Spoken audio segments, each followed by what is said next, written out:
Assalamualaikum warahmatullahi wabarakatuh.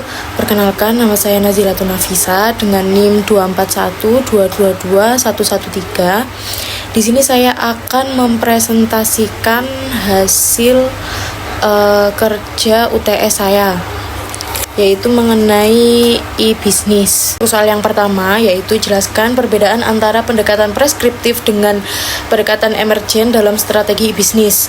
Berikan satu contoh penerapannya dalam perusahaan digital di Indonesia dan analisis dampaknya terhadap daya saing digital perusahaan tersebut. Pendekatan preskriptif itu pendekatan yang dirancang khusus secara terstruktur dan berdasarkan rencana atau aturan baku yang telah ditetapkan. Biasanya pendekatan ini lebih cocok untuk situasi dengan tujuan jelas dan lingkungan yang stabil. Sementara pendekatan emergen, pendekatan yang berkembang secara fleksibel berdasarkan tren atau hasil dari pengalaman langsung. Pendekatan ini lebih efektif untuk lingkungan yang dinamis dan berubah dengan cepat. Salah satu perusahaan digital yang menggunakan pendekatan preskriptif dan emergen adalah Zenius. Zenius adalah platform edukasi berbasis teknologi yang menawarkan pembelajaran online mulai dari tingkat SD hingga SMA. Zenius ini menggabungkan dua pendekatan preskriptif dan emergen, di mana pendekatan preskriptif yang digunakan oleh Zenius adalah untuk memastikan apakah materi pembelajaran sesuai dengan struktur kurikulum pendidikan nasional, dan pendekatan emergen digunakan untuk merespon perubahan kebutuhan pengguna seperti inovasi pembelajaran daring selama pandemi. Bukan hanya pembelajaran daring selama pandemi saja, tapi Zenius juga mengembangkan fitur-fitur lain seperti video interaktif, kelas live, atau pembelajaran berbasis AI. Dampak terhadap daya saing digitalnya yang pertama, dengan inovasi dan adaptasi terhadap teknologi, membuat Zenius dikenal luas sebagai platform belajar yang modern dan relevan. Yang kedua, stabilitas operasional terjaga dengan preskriptif, sementara emergen mendukung inovasi cepat seperti AI. Kemudian yang ketiga, kombinasi kualitas terjamin dan inovasi relevan membuat Zenius unggul di industri edutech. Dan yang terakhir, respon adaptif membuka peluang pengembangan layanan baru seperti kelas interaktif dan pelatihan berbasis kompetensi. Soal yang nomor 2 yaitu sebuah perusahaan retail online ingin meningkatkan efisiensi pengiriman produk ke konsumen. Pertanyaannya, A. Identifikasi proses SCM yang dapat ditingkatkan dengan teknologi. B. Sebutkan 2 teknologi digital yang dapat digunakan dan bagaimana manfaatnya. C. Apa resiko digital yang perlu diantisipasi? Untuk yang pertama, identifikasi proses SCM yang dapat ditingkatkan dengan teknologi. Beberapa proses SCM yang dapat ditingkatkan dengan teknologi adalah yang pertama, mengoptimalkan pengelolaan stok secara real time untuk menghindari kekurangan stok atau kelebihan stok. Kemudian mempercepat dan mengotomatisasi pemesanan dari pelanggan hingga pengiriman. Yang ketiga, menggunakan teknologi untuk merencanakan rute pengiriman yang lebih efisien. Yang keempat, memungkinkan pelacakan status pengiriman barang secara real time. Dan yang terakhir, menggunakan data untuk memprediksi permintaan dan merencanakan persediaan yang lebih akurat. 2 teknologi digital yang dapat digunakan beserta manfaatnya adalah yang pertama, Automated Guided Vehicles atau AGV. Manfaatnya adalah dapat digunakan untuk pengiriman barang secara otomatis di gudang atau bahkan untuk pengiriman jarak jauh.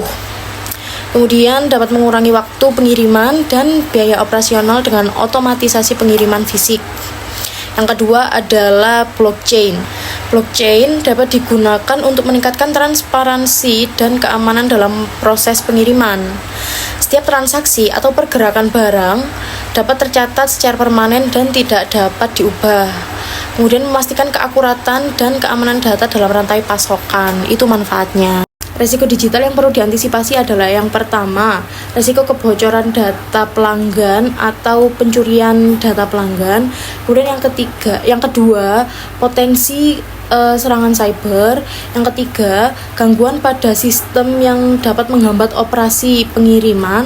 Yang keempat, kualitas data yang tidak akurat dan tidak lengkap dapat mengarah pada keputusan yang salah dalam perencanaan dan pengiriman.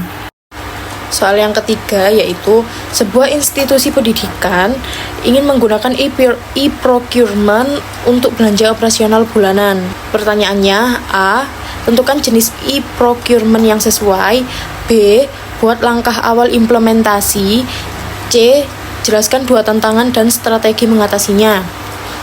Yang pertama, jenis e-procurement yang sesuai adalah dengan menggunakan purchasing consortia e-procurement. Purchasing consortia e-procurement adalah model pengadaan elektronik di mana beberapa institusi atau organisasi seperti institusi pendidikan bekerja sama untuk melakukan pembelian secara kolektif melalui platform e-procurement. Kemudian untuk soal yang B, buat langkah awal implementasi. Oke, langkah awal implementasi yang pertama adalah mengidentifikasi kebutuhan, seperti barang dan jasa apa yang dibutuhkan setiap bulannya. Kemudian yang kedua, membentuk tim khusus untuk mengelola proyek implementasi. Yang ketiga, memilih platform e-procurement yang sesuai dengan kebutuhan organisasi atau institusi sesuai dengan anggarannya. Kemudian yang keempat, memastikan sistem keuangan dan administrasi sudah terintegrasi. Kemudian untuk soal yang C, 2 tantangan dan strategi mengatasinya. Yang pertama adalah resistensi terhadap perubahan. Strateginya, lakukan sosialisasi yang efektif tentang manfaat e-procurement serta libatkan pihak-pihak yang terdampak dalam proses perencanaan agar mereka merasa memiliki sistem baru ini. Kemudian yang kedua, masalah teknis atau integrasi sistem. Strateginya, pilih platform yang kompatibel dengan sistem yang sudah ada dan siapkan dukungan teknis untuk menangani kendala yang mungkin muncul selama proses integrasi. Kemudian ini untuk soal pilihannya, saya memilih soal nomor 5. Jelaskan dengan contoh bagaimana bullwhip effect bisa terjadi dalam rantai pasok digital. Sebutkan 2 solusi digital yang dapat mengurangi dampak dari bullwhip effect. Contohnya, ketika Shopee mengadakan promo besar seperti 11-11 sale atau 12-12 sale, intinya di tanggal yang kembar. Nah, itu kan nanti akan memicu lonjakan pesanan. Supplier kemudian memesan stok besar-besaran ke produsen berdasarkan data dari Shopee. Nah, setelah promo berakhir, permintaan pelanggan menurun drastis sehingga terjadi kelebihan stok di rantai pasok. Solusinya, yang pertama, dengan memanfaatkan teknologi AI untuk menganalisis pola pembelian secara real time, sehingga dapat memprediksi kebutuhan stok yang dengan lebih akurat. Kemudian yang kedua, berbagi data secara transparan melalui platform cloud, sehingga Shopee dan supplier bisa bekerja sama lebih baik, menjelaskan strategi dan menghindari masalah kelebihan stok. Untuk soal kedua, saya memilih soal nomor 6. Amati satu proses bisnis sederhana di sekitar Anda, misalnya laundry, bengkel, atau toko kelontong. Deskripsikan bagaimana proses tersebut berjalan saat ini, dan usulkan satu pendekatan sederhana e-bisnis yang bisa diimplementasikan untuk memperbaikinya. Di sini saya mengambil bisnis toko sepatu. Jadi, proses bisnis toko sepatu saat ini kan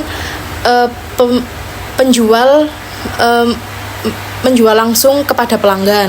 Kemudian pelanggan datang, terus mencoba sepatu. Kalau fix, kalau mau beli, kalau udah cocok, langsung bayar di tempat. Biasanya bisnis toko seperti ini mengelola stok secara manual dan mempromosikan sepatu hanya melalui spanduk atau media sosial sederhana. Saran e-bisnisnya, yang pertama itu sebaiknya pemilik menggunakan marketplace untuk memajang atau mempromosikan produknya seperti Tokopedia atau Shopee. Kemudian yang kedua, mengintegrasikan sistem inventory digital sehingga stok otomatis diperbarui ketika ada pembelian. Kemudian yang ketiga, menggunakan media sosial untuk promosi dan memanfaatkan iklan berbayar yang berbasis data untuk menjangkau audiens yang relevan. Sekian dari saya, mohon maaf apabila ada salah kata. Terima kasih bagi yang sudah mendengarkan dari awal hingga akhir. Saya akhiri. Assalamualaikum warahmatullahi wabarakatuh.